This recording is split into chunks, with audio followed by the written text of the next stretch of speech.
So, the one thing I have noticed as an adult is adults tend to get more triggered by movies and TV shows than kids would. I mean, I think about this more because when I was a little kid, I was watching The Simpsons. I think every kid low key watched The Simpsons when they weren't supposed to, but I was rewatching a bunch of episodes recently, and like the early episodes I loved because that was very much a classic, and I thought the story was original and kind of reminded me of my life personally. But like I very much relate to Bart Simpson in a way. That being said, there's this one episode. I think every Simpsons fan has seen this episode, but it was the one where Nelson wins a gun from it was like a Chuck E. Cheese, and he invites Bart over, and Bart shoots a bird. And I'm thinking to myself, I remember seeing this as a kid, and I thought nothing of it. I thought it was normal because that was on the air. They let it all happen.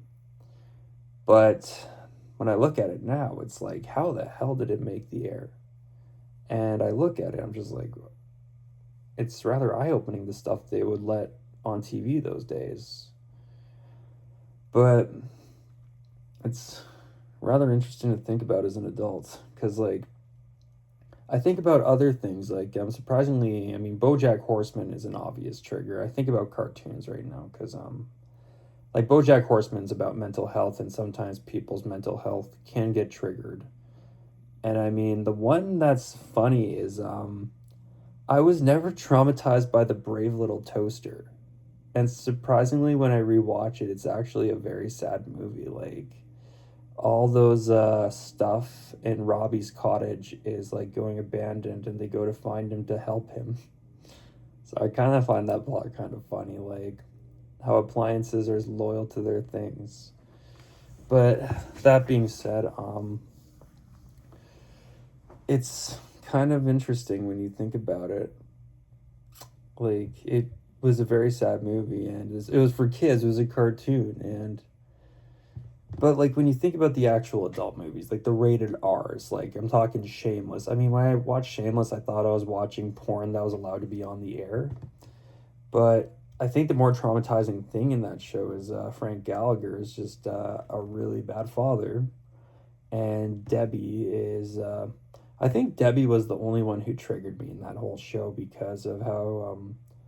Okay, if you haven't seen Shameless, this is a huge spoiler, but she does a lot of ruthless things in this show, like crazy ruthless. Like, actually, there's two things that really made me mad in that show because I have autism myself, and she gets pregnant with a guy that she wants, and basically she becomes a single mom. She's a I don't think Debbie's a bad mom, but I don't like her as a mom. I'll put it that way. But then she uses a handicapped person to like how do I say this? Like as her boyfriend, just so she can get an advantage basically financially, and she has her own shelter basically. Like, but I mean, we all know. I don't think anyone likes Debbie. Let's be real. I don't even think Emma Kenny even likes Debbie. That's who plays her. But like you look at other movies too, like Clockwork Orange is an obvious one. I don't need to explain that. I mean, the only reason I think the movie's kind of cool is the cinematography of of the writer's house. I think that's pretty cool, and Alex DeLarge's bedroom. I think that's pretty cool. Like that because it reminds me of like the '70s a little bit, like how everything was groovy and colorful and carpet plated. And then you have Requiem for a Dream. That's another one that triggers a lot of ex drug addicts. I mean, I found it a little bit triggering in a way. It's like, so this is how I describe Requiem for a Dream. It's one movie that you must watch, but you're never going to watch it again because it has a bunch of triggering effects. Like, it takes us kind of back to our childhood to realize how easy things were. And that's like, because that's what one of the stories were was, someone missed his childhood and wanted to be back there and was reminded of it. And I believe so anyway. And Jared Leto's character wanted to help his girlfriend, and the older lady dreamed of being on a game show. And I'm not going to spoil it for people, but maybe I'd be doing someone a favor if they get triggered by that kind of stuff. But yeah, like, but the thing is, like, there was someone I was talking to. I have a really funny story. Like when the movie Bruno came out in 2009, it was July 2009, and I saw it with my uncle. Actually took me to see it, and it was funny because it was rated 18A, and there's this one specific scene. Everyone who's seen the movie knows what I'm talking about, where I don't even need to explain it, but I laughed because I couldn't believe they put that in the movie. But yeah, after that, the movie's over, and my uncle says that should be rated R. And I mean, I think rated R and 18A are technically the same thing, but they're also not.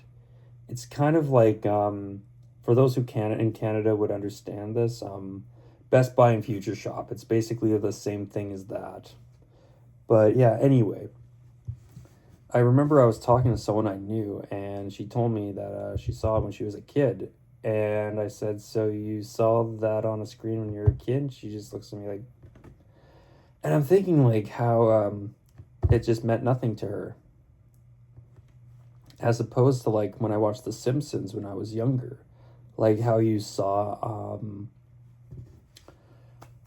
like Bart shooting a bird, and sometimes the Treehouse of Horror episodes are a little over the top, and it has you think about them a lot. I mean, I think the whole gimmick of The Simpsons is it's funny to see Homer get hurt, or how he's your stereotypical dad who likes beer sitting on the couch, has his butt crack always showing, and loves to eat, and is stressed out all the time. So stressed out he loses all his hair.